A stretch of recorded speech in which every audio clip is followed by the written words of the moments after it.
Jorhat Member of Parliament Gaurav Gogoi has demanded the formation of a special investigation team (SIT) to investigate the coal mine collapse in Dima Hasao, Assam on January 6, 2025, which trapped at least 10 miners. Despite a ban on illegal rat hole mining, such activities persist due to weak enforcement and corruption.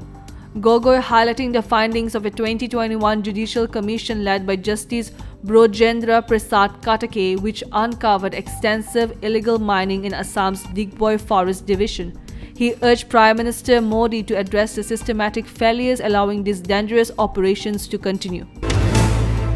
FIRs have been filed against Debolal Gorlosa, Chief Executive Member of the North Kachar Hills Autonomous Council, and his wife Kanika Hojai for the alleged involvement in running an illegal rat hole coal mine in Umrangsau, Dima Hasao. The charges filed at Umrangsau Police Station claim violation of the Supreme Court and National Green Tribunal coal mining ban. The legal action follows rising public protests with Congress members Kome Kamprai and Pitush Langthasa calling for their immediate arrest.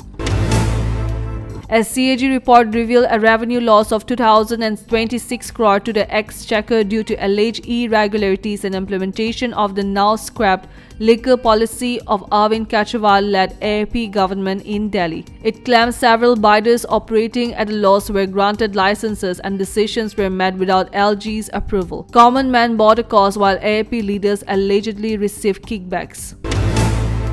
The wildfires in Los Angeles are on track to become the costliest disaster in US history and may cause damages worth $135 to $150 billion, private meteorological firm AccuWeather estimated. Damages may account for about 4% of California's annual GDP. Wildfires have engulfed over 10,000 buildings this week, most of which are homes valued at an average of $3 million.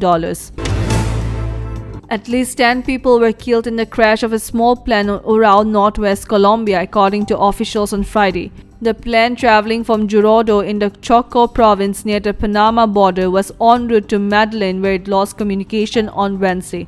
Antioquia Governor Andres Julian Redon confirmed there were no survivors and rescue teams has recovered 5 bodies from the crash site.